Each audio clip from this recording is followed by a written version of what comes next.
Welcome back to the Coleman Nation Show. I'm Michael Coleman, your host. Today we're going to be talking about the different types of quitters and which one of them is the most insidious one to have as a relationship. So let's talk about the subject of quitting and why is this something that's important. I think that most of us always been in a situation where we never want to be known as a quitter. You hear these things that we are raised with of, a quitter never wins and a winner never quits. Looking at it in light of just particular things going on in my life recently and just kind of looking back at some relationships and whatnot, I think that the concept of quitting or departing something is really, it's something that human nature-wise is really, really important to consider.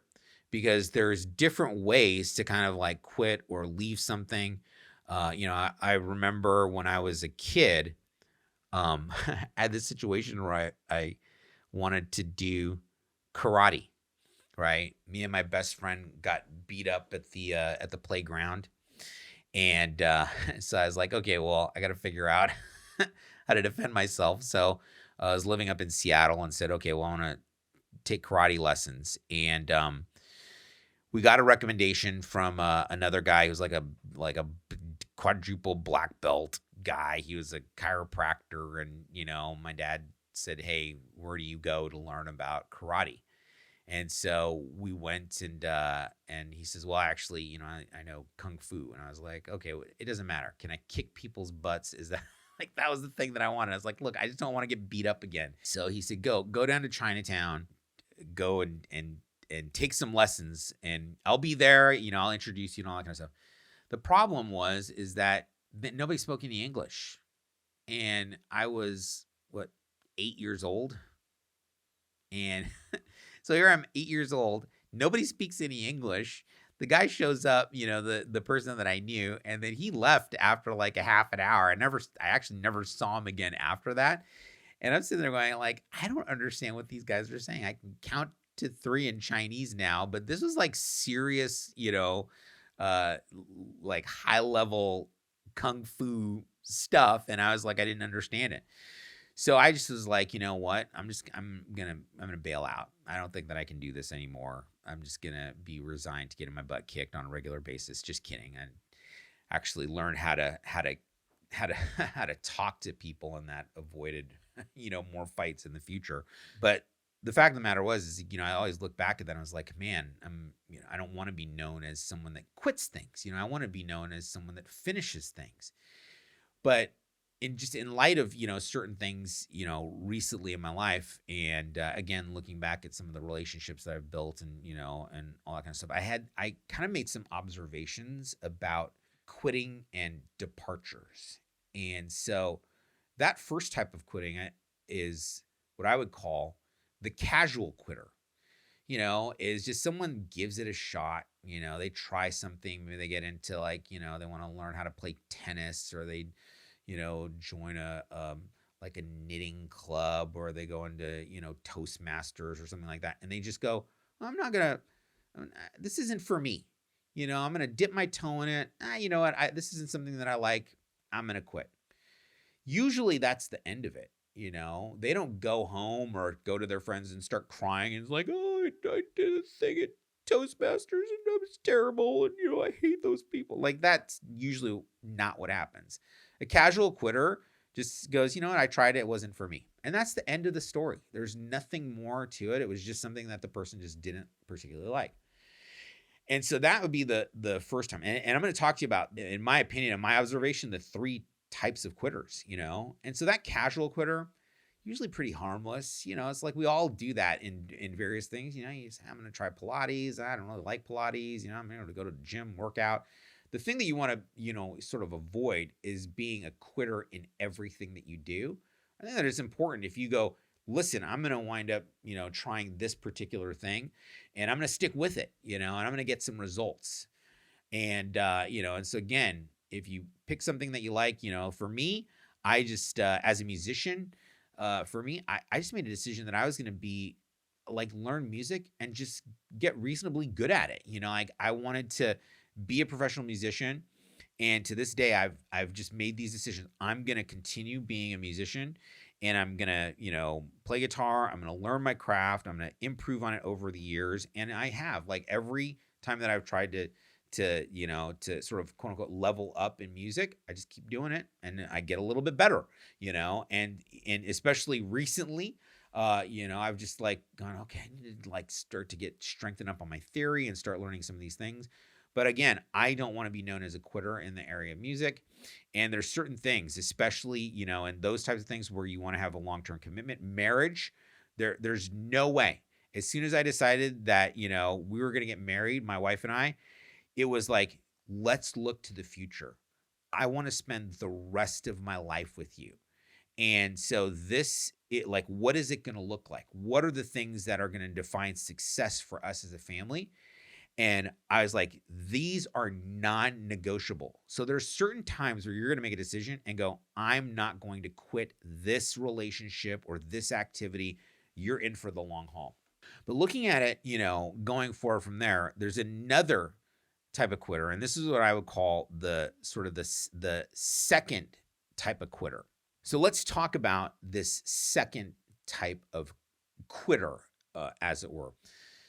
The next one that I was kind of, considering and looking at is someone that was sort of unduly influenced by another, right? And you have someone that comes in and maybe, like, this is a good example, is that you have someone that you're friends, right? And you're really good friends with somebody. And let's say the guys are you're great friends, but then all of a sudden, they wind up, you have another third friend that comes in, and then that third friend starts talking crap about the other person to the other person, and it winds up creating a division. So what is this? This is the sort of a quitting, right, or a departure that is driven by an outside influence, right? And what's one of the things that we're all looking for is, like, I think that one of the most fundamental, basic components of human nature is the desire for acceptance, right? Is that we all want to be sort of included, right? We don't like to be, put on the outside, or like sort of like this sort of concept that's prevalent in society today of an otherism, like, oh, those people over there. So what happens is that you wind up having this concept of sort of this acceptance of human nature and this desire for acceptance. And then what happens is that you have someone that's very manipulative. And, you hear this term manipulative, you hear people call it narcissistic, like all of these different types of things, but they're trying to unduly influence you and move you away from a potential relationship or a particular, group or something like that. And you can kind of see that, right? You can see it, that the person is now saying things back and being sort of critical, but you can tell that they don't really believe it, right? And so this second type of quitter is someone that may have been like really, really sort of, tried and true, someone that you could count on, someone that was reliable. But then at the end of the day, they became, unduly influenced by someone. And then they just looked at it and said, you know what? I don't think that that's the case. Like, I'll give you an example. Have you guys ever had a situation where, and I think that this resonates sort of true, especially for people from, kind of big families. Have you ever had a situation where you have two uncles that they have been fighting for as long as they can remember, and just going back for like 20 years, 30 years, 40 years since they were kids? And if you ask them, why are you fighting with your, with your brother, right? Or why are you fighting with that family member? They actually can't even tell you the original reason why they were fighting with that person. They just know that, like, oh, I've just always hated that person. Come to find out that, behind the scenes, mom is talking to both of them and goes, oh, you know what your brother said? Blah, blah, blah, blah. Oh, you know what your other brother said? Blah, blah, blah. And what is she doing? She's fomenting. She's creating a division. And when you look at it, it's like, this is the one person that has been sort of like, manipulating the situation for whatever reason, right? And keeping these two people constantly at odds with each other. Case in point, do countries go through this? Yeah, absolutely. You look at countries and, two countries that are at war with each other. What have we found, typically speaking, when two countries go to war with each other, is that there's a third person, there's a third factor, a third party that is influencing the conflict between those areas. Now, could that be like the arms dealers? That's usually a pretty good start, right? The arms dealers really want to be able to have, lots of war and all that kind of stuff. But, I digress. The point is that you have people that become unduly influenced and manipulated into being critical of others that they otherwise would have a tremendous amount of love and care for. And that would be, the type of quitter that I would say would be like the manipulated or unduly influenced quitter is someone that departs or leaves an organization or a relationship. And it is based upon, outside influence. And if the person could just recognize that influence, the entire thing would resolve, right? And so I look at that and go, okay, that's the second type. Now, let's talk about the third type of quitter. This is the one that actually is probably one of the most perplexing. And I'm gonna go into some stories about this third type of quitter, which is pretty wild. And it's going to go into the Wayback Machine, back when I was working in the software industry. I'll tell you that story in just a second. But the fact of the matter is that there's a third type of quitter, and what I like to call this one is the noisy quitter. All right, the noisy quitter is that when they leave, they got to let you know. They got to let you know. They got to let everybody know. In fact, they got to start telling everybody about the reasons why they quit. I'm going to walk you through the mechanism of the noisy quitter and how this works. Hey, are you enjoying this content? If so, make sure you like this video, subscribe to my channel, and turn on notifications to make sure that you get all of our future content. Okay, now back to this episode. Let's give an example and let's walk through it together. And this is going to be sort of a discovery process that I think is going to really hit home for many of us. Think of this concept, right? And this really answers the question of the disintegration of human relations and human relationships. I want you to think about the fact that let's create a scenario here where you are working with your best friend in the whole world. You guys have known each other since you were kids. You guys are, you're on the same sports teams together. You guys have been best friends. And it's just like, this is your ride or die. This is the person that you would say, my best friend in the whole world is this person, right? And you guys happen to work at the same company, okay? Now, all of a sudden, one day, you're in a big hurry. You leave work. And just coincidentally, on this day, you happen to park next to your best friend. And as you're leaving, you pull out of the parking spot. And as you're leaving, you pull out and you carve a big gash in the side of your best friend's car. What would any sane and reasonable person do if that was your best friend and you crashed into their car? I know how I'd answer that, as I'd immediately jump out. I'd leave a note. Right? That'd be the worst case scenario is I'd leave a note and then what I'd probably do is I'd take a picture on my phone and text them and say, listen, dude, I was in a big hurry, super sorry, send a text message. I totally jacked up your car. Send me the bill, or do you want to let our insurances take care of it? That would be the end of it. But you forget, okay? You drive away. A couple days goes by. You don't even remember that you did that. Now you run into your friend. You hadn't seen him for a couple of days, but now you run into your friend at work, and they come up to you and they say, oh my gosh, can you believe it? Do you know what happened? Some jerk, some complete a-hole crashed into my car in the parking lot. This son of a gun didn't even leave a note. Who does that? Now, this is your best friend that comes to you and tells you this. What do? Your hair stands up on the back of your neck and you go, oh crap, that was me. And now, once again, you were previously presented a choice. You decided not to leave the note, right? It was an accident, totally fine. But now you are confronted with another choice. What do you do? How do you react that your friend is completely enraged at this situation and they're trying to tell you about it, because they're your friend. So what do? You have two choices. What are they? Is you either say, you know what? Oh my gosh, it was me. Fess up to it. I apologize. I was the one that hit your car. I totally forgot to send you a note. And if you did that, what would happen in that moment? Your friend would be like, are you freaking serious? Oh my gosh, my blood pressure was through the roof. I couldn't believe it. Hilarious. Look, and you say, well, do you want our insurances to cover it? Do you want to just get it fixed and I'll pay you? And literally that would be the end of it. Why? Because you took responsibility for what you did.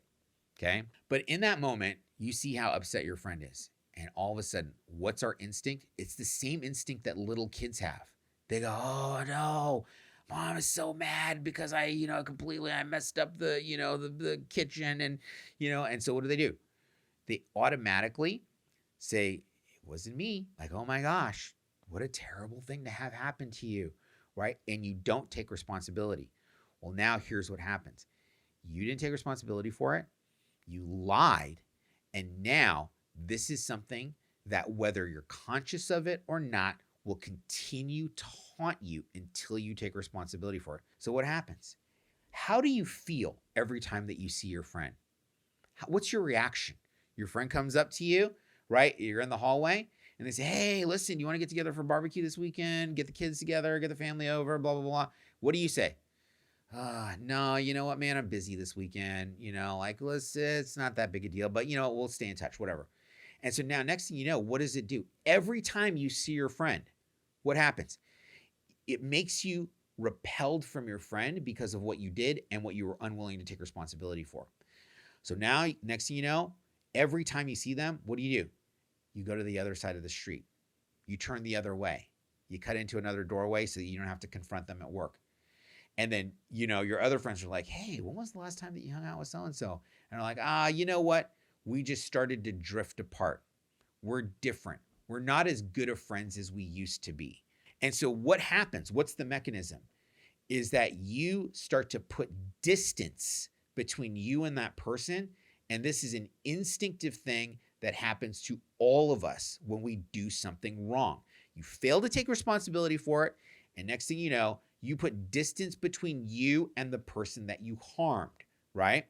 So now next thing you know, fast forward there, many weeks goes by and what happens?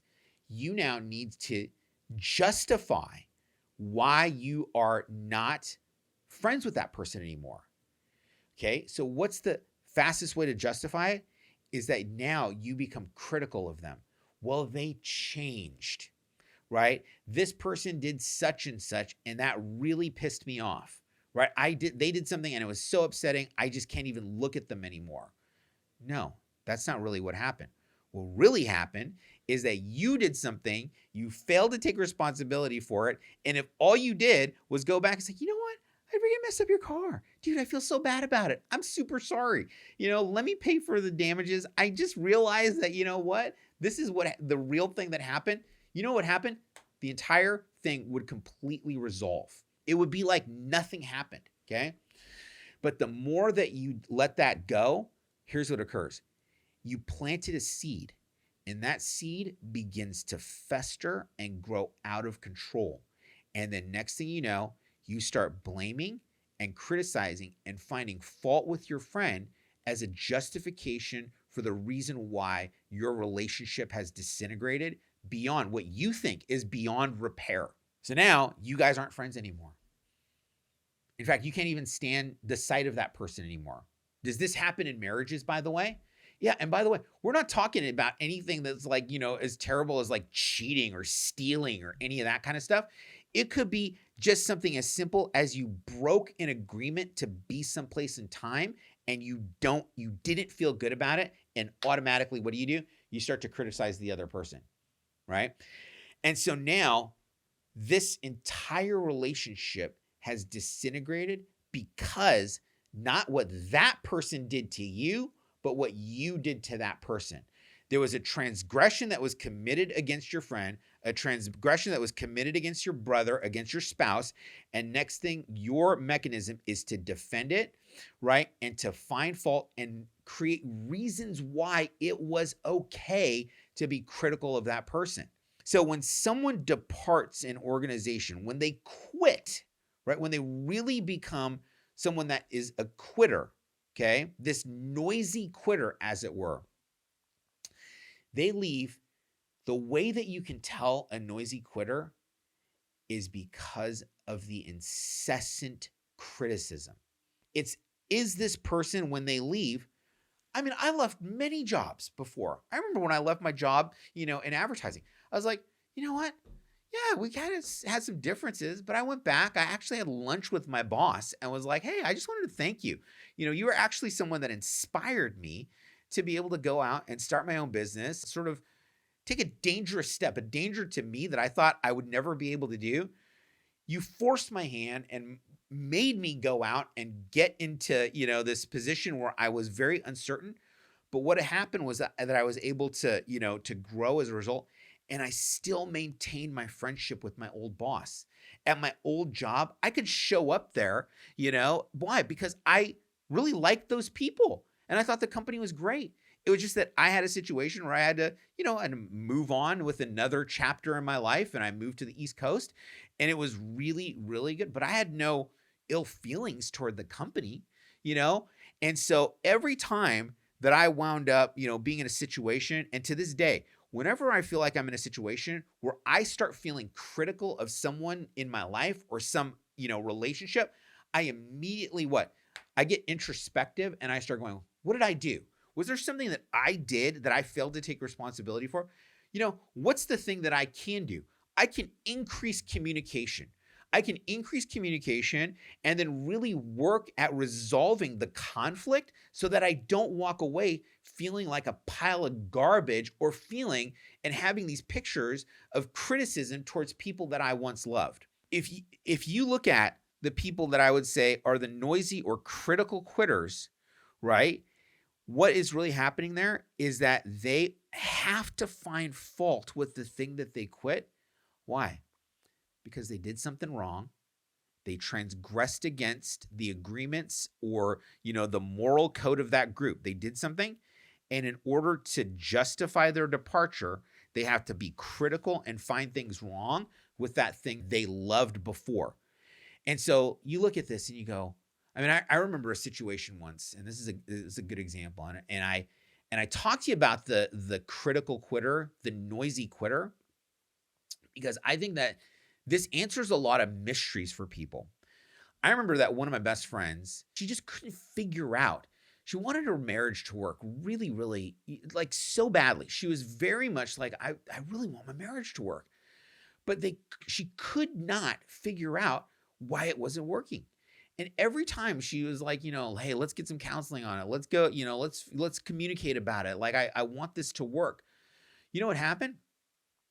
Is that her spouse would just become crazy, like critical, and says, well, the reason why, the marriage isn't working is probably because you're cheating on me.